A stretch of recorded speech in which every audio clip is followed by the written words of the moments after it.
ക്രിസ്തുയേശുവിൽ എല്ലാവർക്കും സ്നേഹവന്ദനം. പുതിയൊരു വീഡിയോയിലേക്ക് എല്ലാവരെയും സ്വാഗതം ചെയ്യുന്നു.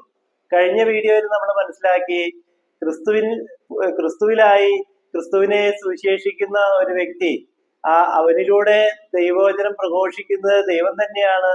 അവൻ ദൈവത്തിന്റെയും ക്രിസ്തുവിന്റെയും അംബാസഡർമാരാണെന്ന് നമ്മൾ കഴിഞ്ഞ വീഡിയോയിൽ മനസ്സിലാക്കി.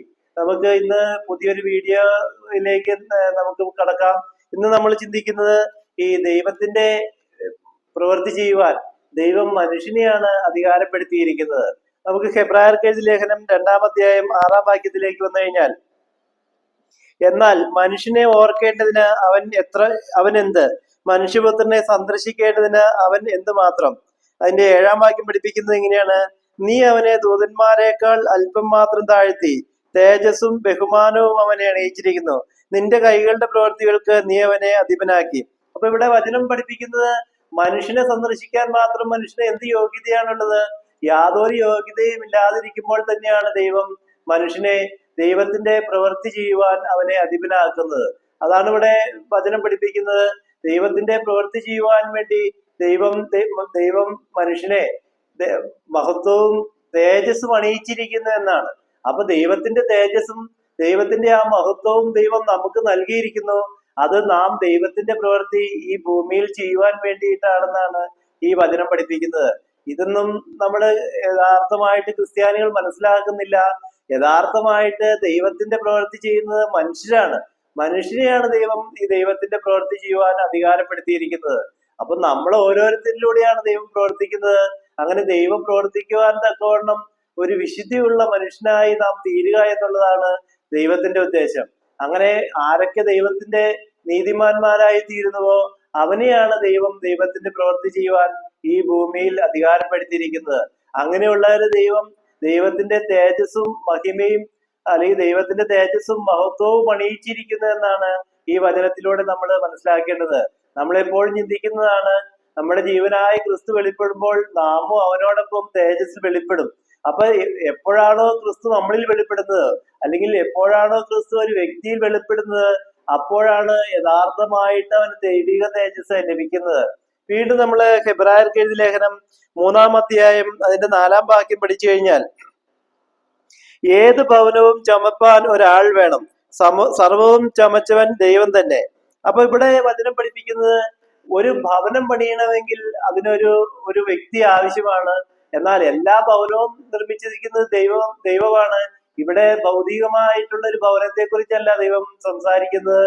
നമുക്കറിയാം, ഇവിടെ ഭൂമിയിൽ ഒരു വീട് പണിയണമെങ്കിൽ ഒരു ആർക്കിടെക്ചറും അതിനോടൊപ്പം ആ വീട് പണിയാനുള്ള മെറ്റീരിയൽസും അതിന് പറ്റിയ ആളുകളെല്ലാം ആവശ്യമാണെന്ന് നമുക്കറിയാം.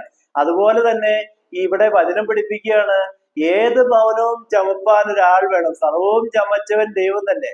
അപ്പൊ ഈ ഭൂമിയിലെ എല്ലാ മനുഷ്യരെയും ദൈവം തന്നെയാണ് നിർമ്മിച്ചിരിക്കുന്നത്. എന്നാൽ ഇങ്ങനെ ദൈവത്തിന്റെ ഈ സൃഷ്ടിയായ മനുഷ്യന് ദൈവ സൃഷ്ടിയാകുവാൻ ഒരാള് വേണമെന്നാണ് വചനം പഠിപ്പിക്കുന്നത്. അപ്പൊ ദൈവം വസിക്കുന്ന ഒരു ഭവനമായി ഒരു മനുഷ്യനെ മാറ്റുവാൻ ഒരു ദൈവം അധികാരപ്പെടുത്തിയ അല്ലെങ്കിൽ ദൈവം നിയമിച്ച ഒരാള് അത്യാവശ്യമാണെന്നാണ് ഈ വചനത്തിലൂടെ നാം ഗ്രഹിക്കേണ്ടത്. വീണ്ടും നമ്മൾ ഹെബ്രായർക്ക് എഴുതിയ ലേഖനം തന്നെ 3-ാം അധ്യായം 6-ാം വാക്യം പഠിച്ചു കഴിഞ്ഞാൽ, ക്രിസ്തുവോ അവന്റെ ഭവനത്തിന് അധികാരിയായ പുത്രനായിട്ട് തന്നെ പ്രത്യാശയുടെ ധൈര്യവും പ്രശംസയും നാം അവസാനത്തോളം മുറുകെ പിടിച്ചുകൊണ്ടാൽ നാം തന്നെ അവന്റെ ഭവനമാകുന്നു. ഈ വചനമൊക്കെ ശരിക്കും ഗ്രഹിച്ചു കഴിഞ്ഞാലാണ് അതിന്റെ യഥാർത്ഥ അർത്ഥം നമുക്ക് ഗ്രഹിക്കുവാൻ പറ്റുകയുള്ളൂ.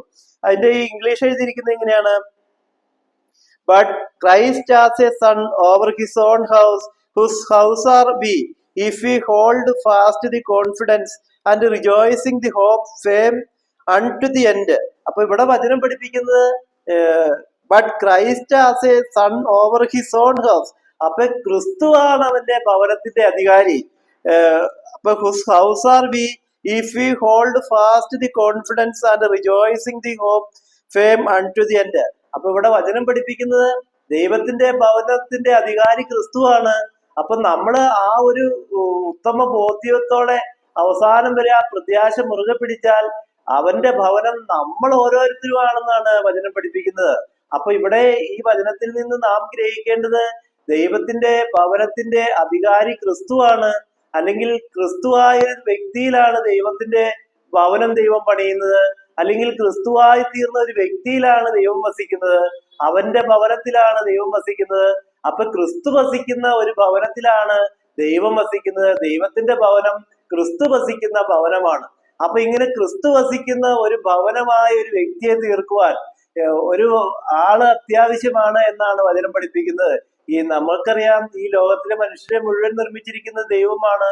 എന്നാൽ ഈ മനുഷ്യനിൽ നിന്ന് ദൈവം വസിക്കുന്ന ഒരു ഭവനമായ മനുഷ്യനെ തീർക്കുവാൻ ഒരു വ്യക്തി അത്യാവശ്യമാണ് എന്നാണ് വചനം പഠിപ്പിക്കുന്നത്.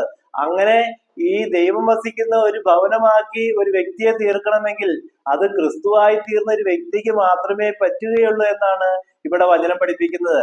അപ്പൊ ദൈവത്തിന്റെ ഭവനത്തിന്റെ അധികാരി ക്രിസ്തുവാണ്. നമ്മൾ ആ പ്രത്യാശ അവസാനം വരെ മുറുകെ പിടിച്ചാൽ നാം തന്നെ അവന്റെ ഭവനമാണെന്നാണ് വചനം പഠിപ്പിക്കുന്നത്. അപ്പൊ അതിൽ നിന്ന് നാം എന്താണ് ഗ്രഹിക്കേണ്ടത്? നമ്മള് ദൈവത്തിന്റെ ഭവനമായി തീരണമെങ്കിൽ നാം ഓരോരുത്തരും ക്രിസ്തുവിൽ ഒന്നായി തീരണം. അങ്ങനെ ക്രിസ്തുവിൽ ഒന്നായി തീർന്ന ഒരു വ്യക്തിയിലാണ് ദൈവം വസിക്കുന്നത്. അവൻ ദൈവത്തിന്റെ ഭവനമാണെന്നാണ് വചനം പഠിപ്പിക്കുന്നത്. നമ്മള് കൊരിന്ത്യർക്കെഴുതിയ ലേഖനത്തിൽ നമ്മൾ പഠിക്കുന്നുണ്ട്, നിങ്ങൾ ദൈവത്തിന്റെ ആലയമെന്നും ദൈവാത്മാവ് നിങ്ങളിൽ വസിക്കുന്നുവെന്നും നിങ്ങൾ അറിയുന്നില്ലേ? അപ്പൊ ഇങ്ങനെ ആരൊക്കെയാണോ ക്രിസ്തുവിനെ സ്വീകരിച്ച് ക്രിസ്തുവിന്റെ ഭവനമായി തീരുന്നത്, ആ ഭവനം ദൈവത്തിന്റെ ഭവനമാണ്. ആ ഭവനത്തിൽ ദൈവവും ക്രിസ്തുവും വസിക്കുന്നു. അപ്പൊ നാം ഈ ലോകത്തിൽ മനസ്സിലാക്കേണ്ടത്, നാം ഓരോരുത്തരും ക്രിസ്തുവും ദൈവവും വസിക്കുന്ന ഒരു ഭവനമായി തീരണമെന്നാണ്. അങ്ങനെ ഭവനമായി തീരണമെങ്കിൽ, അങ്ങനെ ഒരു ക്രിസ്തുവും ദൈവവും വസിക്കുന്ന ഒരു ഭവനമായി നാം തീരണമെങ്കിൽ അതിന് ക്രിസ്തുവായി തീർന്ന ഒരു വ്യക്തി നമ്മെ പഠിപ്പിച്ചാൽ മാത്രമേ നമുക്ക് ദൈവവും ക്രിസ്തുവും വസിക്കുന്ന ഒരു ഭവനമായി തീരുവാൻ കഴിയുള്ളൂ എന്നാണ് ഇവിടെ വചനം പഠിപ്പിക്കുന്നത്. ഇതൊന്നും യഥാർത്ഥമായിട്ട് ക്രിസ്ത്യാനികളോ അല്ലെങ്കിൽ മറ്റുള്ളവരോ മനസ്സിലാക്കുന്നില്ല. അപ്പൊ ഈ വചനത്തിന്റെ എല്ലാം നമ്മൾ ഈ പഠിച്ചതിന്റെ എല്ലാം ആന്തരികമായ അർത്ഥം, നാം ക്രിസ്തുവിൽ ഒരു ഭവനമായി തീരണം. അങ്ങനെ ക്രിസ്തുവിൽ ഒരു ഭവനമായി തീർന്നാൽ മാത്രമാണ് ദൈവവും ക്രിസ്തുവും നമ്മളിൽ വസിക്കുകയുള്ളൂ എന്നാണ് ഈ വചനത്തിലൂടെ എല്ലാം നാം ഗ്രഹിക്കേണ്ടത്. വീണ്ടും ഹെബ്രായർക്കെഴുതിയ ലേഖനം 6-ാം അധ്യായം അതിന്റെ 1-2 വാക്യം പഠിപ്പിക്കുകയാണ്. അപ്പൊ നമ്മൾ ആദ്യം മനസ്സിലാക്കി, ഈ ക്രിസ്തുവിന്റെ സുവിശേഷം പ്രഘോഷിക്കുമ്പോൾ നമ്മുടെ അതരത്തിലൂടെയാണ് ദൈവം പ്രഘോഷിക്കുന്നത്. അല്ലെങ്കിൽ നമ്മൾ പ്രഘോഷിക്കുമ്പോൾ ആ പ്രഘോഷണം നടത്തുന്നത് ദൈവം തന്നെയാണ്. അപ്പൊ അങ്ങനെ ദൈവം ഒരു വ്യക്തിയിലൂടെ ദൈവം തന്നെ പ്രഘോഷിക്കണമെങ്കിൽ നമ്മുടെ ഉള്ളിൽ, നമ്മുടെ ഹൃദയത്തിൽ ദൈവവും ക്രിസ്തുവും വസിക്കുന്ന ഒരു ദൈവത്തിന്റെ ഭവനമായി നാം മാറണമെന്നാണ് ഈ വചനത്തിലൂടെ ദൈവം പഠിപ്പിക്കുന്നത്. അപ്പൊ ഇവിടെ ഈ ലോകത്തിൽ ഇത് ജനങ്ങള്, അല്ലെങ്കിൽ ലോകത്തിലെ ഈ ക്രിസ്ത്യാനികളോ അല്ലെങ്കിൽ സുവിശേഷ പ്രഘോഷകരോ ഒന്നും ഇത് തിരിച്ചറിയുന്നില്ല. ഈ ക്രിസ്തു ആരാണെന്ന് പോലും തിരിച്ചറിയുന്നില്ല. അതാണ് ഇതിന്റെ എല്ലാം ബേസിക് കാരണമായിട്ട് കിടക്കുന്നത്. വീണ്ടും നമ്മൾ ഹെബ്രായർക്കെഴുതിയ ലേഖനം 6-ാം അധ്യായം അതിന്റെ 1-2 വാക്യം പഠിച്ചു കഴിഞ്ഞാൽ,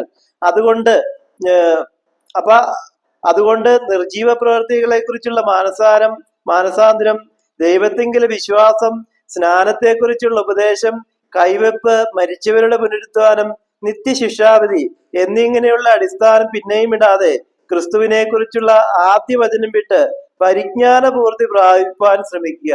അപ്പൊ ഇവിടെ ബൈബിൾ നമുക്ക് നൽകുന്ന ഉപദേശം, അല്ലെങ്കിൽ ഈ ഹെബ്രായർക്കെഴുതിയ ലേഖനം 6-ാം അധ്യായം 1-2 വാക്യത്തിലൂടെ ദൈവം നമ്മെ പഠിപ്പിക്കുന്നത്, നമ്മള് ഈ കാലഘട്ടത്തിൽ തിരിച്ചറിയേണ്ടത്, നമുക്കറിയാം ഇന്ന് ലോകത്തിലേക്ക് എവിടെ നോക്കിക്കഴിഞ്ഞാലും ഇന്ന് മാനസാന്തരം, സ്നാനം, അല്ലെങ്കിൽ കൈവെപ്പ്, പുനരുത്ഥാനം, നിത്യശിക്ഷാവിധി, ഇങ്ങനെയുള്ള സുവിശേഷങ്ങൾ മാത്രമേ ഇന്ന് ലോകത്തിൽ നടക്കുന്നുള്ളൂ. നമ്മൾ ഏത് സുവിശേഷ പ്രഘോഷണം എടുത്ത് പരിശോധിച്ചാലും അതിലെല്ലാം അവർ പഠിപ്പിക്കുന്നത് ദൈവവിശ്വാസം, മാനസാന്തരം, നിത്യശിക്ഷാവിധി, ന്യായവിധി, അല്ലെങ്കിൽ കൈവെപ്പ്, ഇങ്ങനെയുള്ള, അല്ലെങ്കിൽ സ്നാനം, ഇങ്ങനെയുള്ള ഉപദേശങ്ങളാണ് ഇന്ന് ഈ ലോകത്തിൽ മുഴുവനുള്ള ഈ സുവിശേഷ പ്രഘോഷകര് ഈ മറ്റുള്ളവരോട് പ്രഘോഷിക്കുന്നത്. ബൈബിൾ പഠിപ്പിക്കുന്നത്, അല്ലെങ്കിൽ ദൈവവചനം നമ്മെ പഠിപ്പിക്കുന്നത് അങ്ങനെയല്ല.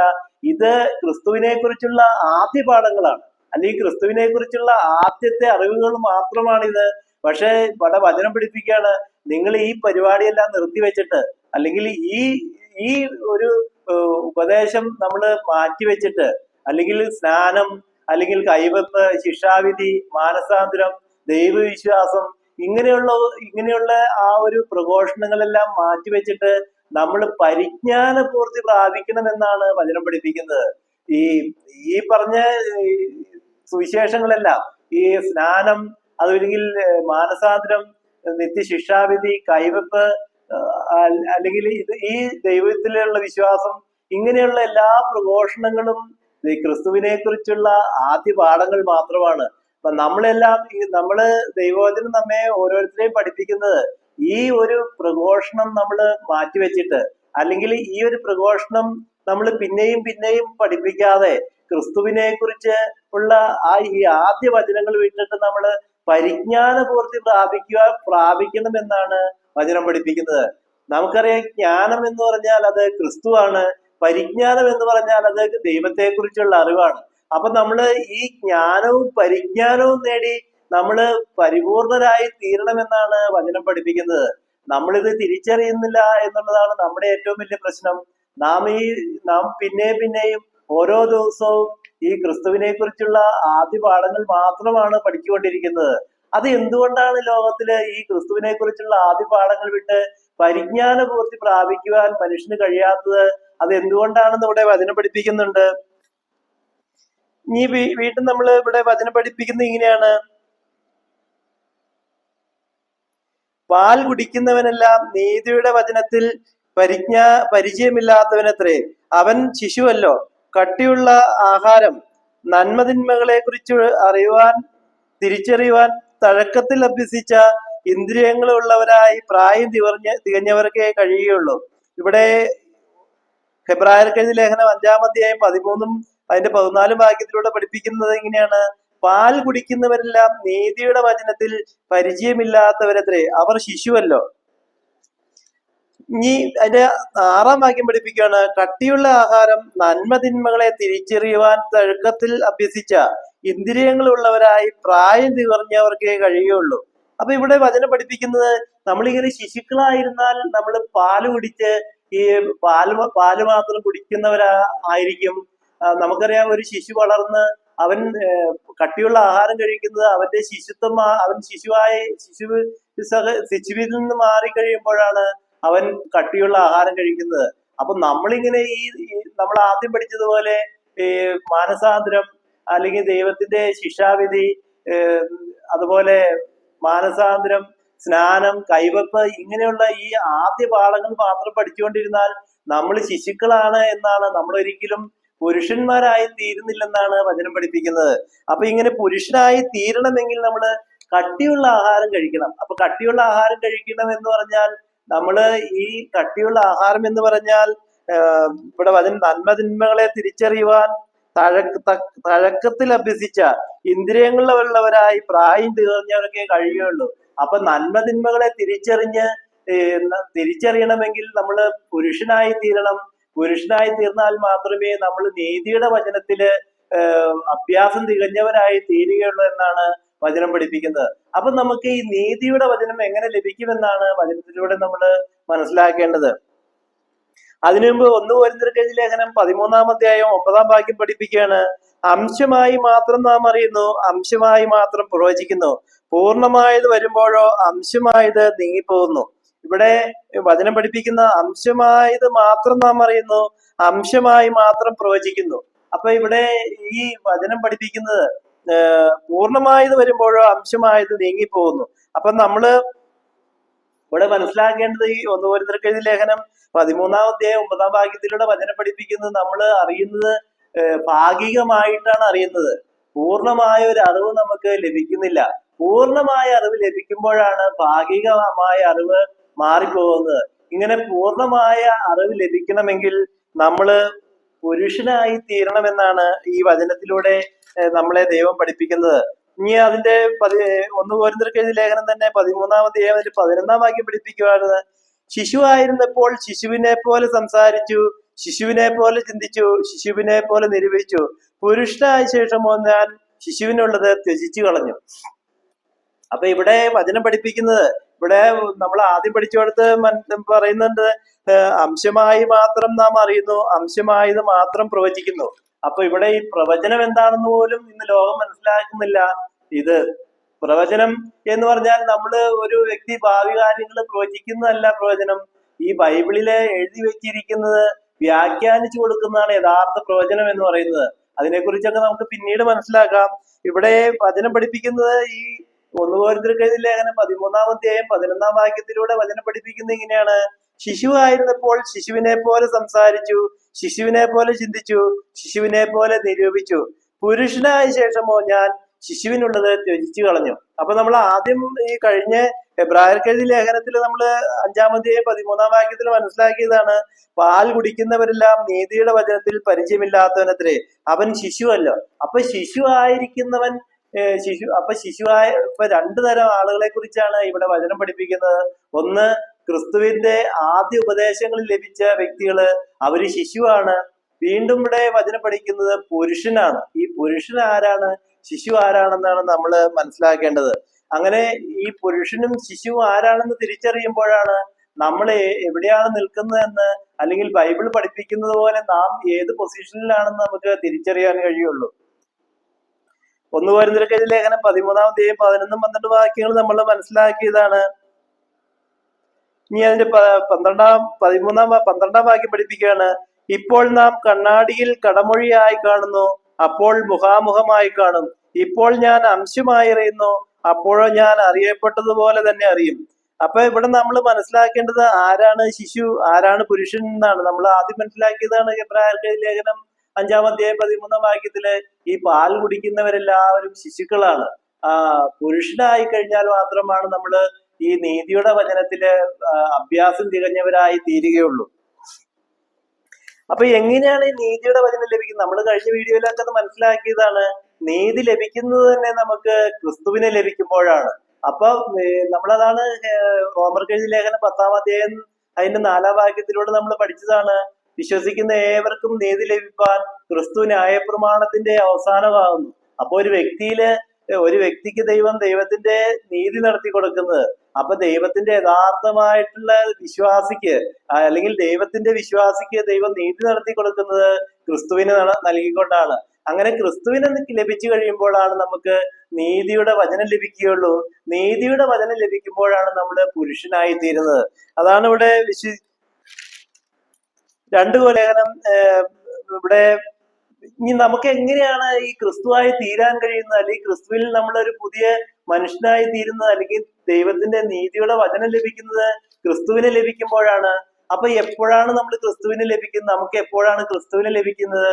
അത് വചനത്തിലെ പഠിപ്പിക്കുന്നത് ഇങ്ങനെയാണ്. 2 കൊരിന്ത്യർ ലേഖനം 11-ാം അധ്യായം 2-ാം വാക്യത്തിലൂടെ ദൈവവചനം നമ്മെ പഠിപ്പിക്കുന്നത് ഇങ്ങനെയാണ്: ഞാൻ നിങ്ങളെ കുറിച്ച് ദൈവത്തിന്റെ എരിവോടെ എരിയുന്നു, ഞാൻ ക്രിസ്തു എന്ന ഏക പുരുഷന് നിങ്ങളെ നിർമ്മല കന്യകയായി ഏൽപ്പിപ്പാൻ നിശ്ചയം ചെയ്തിരിക്കുന്നു. അപ്പൊ ഇവിടെ വചനം പഠിപ്പിക്കുന്നത് ഏക പുരുഷൻ ക്രിസ്തുവാണ്. അപ്പോ നമ്മള് എല്ലാവരും ശിശുവാണ്, ഏക പുരുഷൻ ക്രിസ്തുവാണ്. അപ്പൊ എപ്പോഴാണ് നമ്മൾ ക്രിസ്തുവുമായി ഒന്നായി തീരുന്നത്, അല്ലെങ്കിൽ ക്രിസ്തുവിനെ സ്വീകരിക്കുന്നത് എപ്പോഴാണോ അപ്പോഴാണ് നമ്മൾ പുരുഷനായി തീരുന്നുള്ളൂ. അപ്പൊ ക്രിസ്തുവിനെ ലഭിച്ചു കഴിയുമ്പോഴാണ് ദൈവത്തിന്റെ നീതിയുടെ വചനങ്ങളെല്ലാം നമുക്ക് നൽകുന്നത്. ഇങ്ങനെ ക്രിസ്തുവിനെ നമുക്ക് ക്രിസ്തുവിനെ ലഭിക്കുമെന്നോ, അല്ലെങ്കിൽ നമുക്ക് ക്രിസ്തുവായി തീരാമെന്നോ ഈ ലോകത്തിൽ ഒരു മനുഷ്യനും വിശ്വസിക്കുന്നില്ല എന്നുള്ളതാണ് സത്യം. ഈ സുവിശേഷ പ്രഘോഷകരെല്ലാം ഈ ക്രിസ്തു എന്നുള്ളത് വേറെ എന്തോ സംഭവമാണ്, അല്ലെങ്കിൽ ക്രിസ്തു എന്നാൽ യേശു എന്ന് മാത്രമാണ് അവർ ചിന്തിച്ചു വെക്കുന്നത്. എന്നാൽ യേശു എങ്ങനെ ക്രിസ്തുവായി തീർന്നുവെന്നോ, അതുപോലെ യേശു ക്രിസ്തുവായി തീർന്നത് പോലെ ഈ ഭൂമിയിൽ നമുക്ക് ഓരോരുത്തർക്കും ക്രിസ്തുവായി തീരാമെന്നോ ആ ഒരു ബൈബിൾ നൽകുന്ന, അല്ലെങ്കിൽ ബൈബിൾ പഠിപ്പിക്കുന്ന ആ ദൈവിക സത്യങ്ങൾ ഇവര് ഈ യഥാർത്ഥമായിട്ട് മനസ്സിലാക്കാത്തത് കൊണ്ടാണ് അവർക്ക് ക്രിസ്തുവിനെ ലഭിക്കാത്തത്. അവര് ശിശുവായിരിക്കുന്നത്.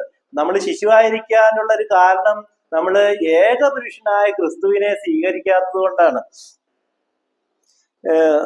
അപ്പൊ ക്രിസ്തുവിനെ അറിയാതിരിക്കുമ്പോഴും നമ്മൾ ശിശുക്കളാണ്.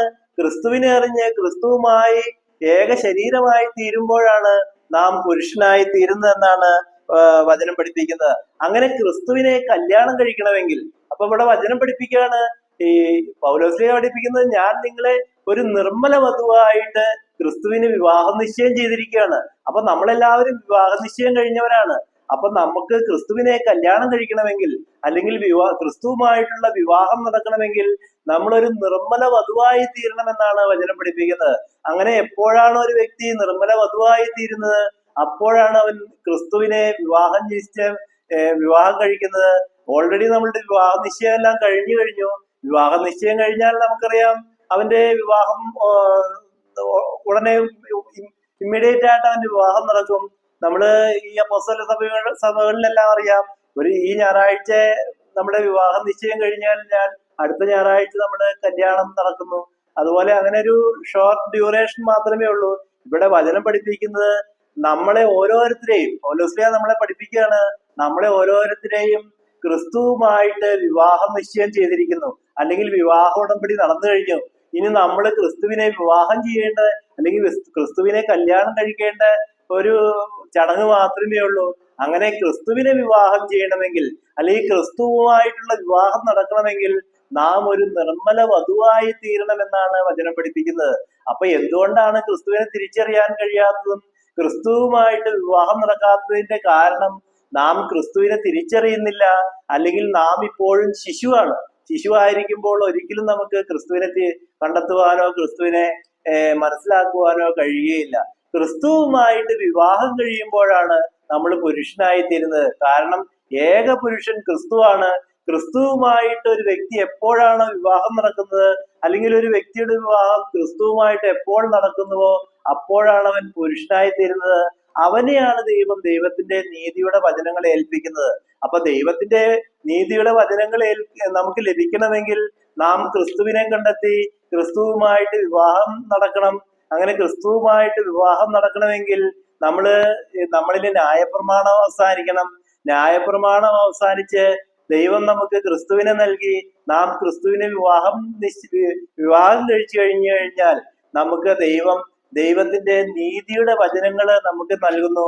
അങ്ങനെ ദൈവത്തിന്റെ നീതിയുടെ വചനങ്ങൾ ലഭിച്ച് അങ്ങനെ ദൈവത്തിന്റെ നീതി നമ്മൾ മനസ്സിലാക്കി ആ നീതിമാനായിട്ട് നമ്മൾ ജീവിക്കുമ്പോൾ നമ്മെ ദൈവം വിളിച്ചിരിക്കുന്നത് ദൈവത്തിന്റെ നീതിമാൻ എന്നാണ്.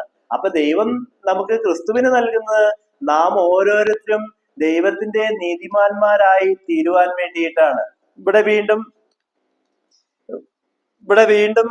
വചനം പഠിപ്പിക്കുന്നത് അപ്പൊ ഇവിടെ പൗലോസ്ലീഹ പഠിപ്പിക്കുന്നത് നമ്മളെ ഓരോരുത്തരെയും ഈ ഭൂമിയിൽ ജനിക്കുന്ന എല്ലാ മനുഷ്യരെയും ക്രിസ്തുവുമായിട്ട് വിവാഹ നിശ്ചയം ചെയ്തിരിക്കുകയാണ്. ഈ വിവാഹം നടക്കുമ്പോഴാണ് നമ്മൾ പുരുഷനായി തീരുന്നത്. വിവാഹം നടക്കാതെ ക്രിസ്തുവിനെ കണ്ടെത്താതെ ക്രിസ്തുവിനെ അറിയാതെ ജീവിക്കുന്ന കാലഘട്ടത്തിലെല്ലാം നമ്മള് ശിശുക്കളാണ്. നമ്മൾ ആദ്യം പഠിച്ചത് നമ്മള് ഈ ദൈവത്തെ കുറിച്ചുള്ള വിശ്വാസം, സ്നാനം, കൈവെപ്പ്, നിത്യശിക്ഷാവിധി, ഇതെല്ലാം ക്രിസ്തുവിനെ കുറിച്ചുള്ള ആദ്യ പാഠങ്ങളാണ്. ഈ പാഠങ്ങളെല്ലാം വിട്ട് നമ്മളറിയാം ഇന്ന് ലോകത്തിലേക്ക് നോക്കിക്കഴിഞ്ഞാൽ ഈ സുവിശേഷം മാത്രമേ ഉള്ളൂ. അല്ലാതെ ക്രിസ്തുവിനെ കുറിച്ചോ നിത്യജീവൻ നേടുന്നതിനെ കുറിച്ചോ ഒരു സുവിശേഷം ഒന്നും ഈ ലോകത്തിൽ നിന്ന് നടക്കുന്നില്ല എന്ന് നമ്മൾ സുവിശേഷ പ്രഘോഷണം ശ്രദ്ധിച്ചാൽ മനസ്സിലാക്കാം. അപ്പൊ ഈ പ്രഘോഷണം നടക്കാത്തതിന്റെ കാരണം ക്രിസ്തുവിനെ തിരിച്ചറിയാത്തതാണ്, ക്രിസ്തുവുമായിട്ട് വിവാഹം നടക്കാത്തതാണ്. അപ്പൊ ക്രിസ്തുവുമായിട്ട് വിവാഹം നടക്കുമ്പോഴാണ് നമ്മൾ പുരുഷന്മാരായി തീരുന്നത്. അങ്ങനെ ക്രിസ്തുവുമായിട്ട് വിവാഹ നിശ്ചയം കഴിഞ്ഞ് ക്രിസ്തുവിനെ വിവാഹം കഴിക്കുമ്പോഴാണ് ദൈവത്തിന്റെ നീതിമാന്മാരായി ജീവിക്കുവാൻ തക്കവണ്ണം ദൈവത്തിന്റെ നീതിയുടെ വചനങ്ങളെല്ലാം ദൈവം നമുക്ക് വെളിപ്പെടുത്തി തരുന്നത്. അപ്പൊ നമുക്ക് എല്ലാവർക്കും ഈ ശിശുവായിരുന്ന ഈ കാലഘട്ടം ഉപേക്ഷിച്ച് ക്രിസ്തുവിനെ തിരിച്ചറിഞ്ഞ് ക്രിസ്തുവിനെ ഹൃദയത്തിൽ സ്വീകരിച്ച് ദൈവത്തിന്റെ ഭവനമായി തീരാം. നമ്മുടെ ഹൃദയത്തിൽ ദൈവവും ക്രിസ്തുവും വസിക്കുന്ന ഒരു ഭവനമായിട്ട് തീരാം. അങ്ങനെ ആ ഭവനം നിർമ്മിക്കുവാൻ ഒരാൾ വേണം. ഈ ഭവനമെല്ലാം നിർമ്മിച്ചവൻ ദൈവമാണ്. പക്ഷെ അവര് ദൈവത്തിന്റെ ഭവനമാക്കി അതിനെ തീർക്കുവാൻ, അല്ലെങ്കിൽ ദൈവത്തിന്റെ ഭവനമായിട്ട് അതിനെ പണിയുവാൻ ഒരു വ്യക്തി വേണം. അത് ക്രിസ്തുവിനെ സ്വീകരിച്ച വ്യക്തിക്ക്, അല്ലെങ്കിൽ ക്രിസ്തുവിൽ ഒന്നായി തീർന്ന ഒരു വ്യക്തിക്ക് മാത്രമേ സാധിക്കുകയുള്ളൂ എന്നാണ് ഈ വചനത്തിലൂടെ നാം മനസ്സിലാക്കേണ്ടത്. നമുക്കെല്ലാവർക്കും ഈ ക്രിസ്തുവിനെ സ്വീകരിച്ച് ക്രിസ്തുവിന്റെയും ദൈവത്തിന്റെയും ഭവനമായി തീരാം. അങ്ങനെ ഈ ശിശുത്വം വിട്ട് നമുക്ക് പരിജ്ഞാന പൂർത്തി പ്രാപിക്കുവാൻ പരിശ്രമിക്കാം. അതിന് ദൈവം നിങ്ങളെല്ലാവരെയും സമൃദ്ധമായിട്ട് അനുഗ്രഹിക്കട്ടെ. നിങ്ങളെ എല്ലാവരും ക്രിസ്തുവിനെ വിവാഹം ചെയ്ത് പുരുഷനായി ദൈവത്തിന്റെ നീതിയുള്ള വചനം ലഭിച്ച് ദൈവത്തിന്റെ നീതി മനസ്സിലാക്കി ദൈവത്തിന്റെ നീതിമാന്മാരായി തീരുവാൻ അല്ലെങ്കിൽ ദൈവത്തിന്റെ നീതിമാന്മാരായി ജീവിക്കാൻ ദൈവം നിങ്ങളെ എല്ലാവരെയും പ്രാപ്തരാക്കി തീർക്കട്ടെ എന്ന് പ്രത്യേകം പ്രാർത്ഥിക്കുന്നു.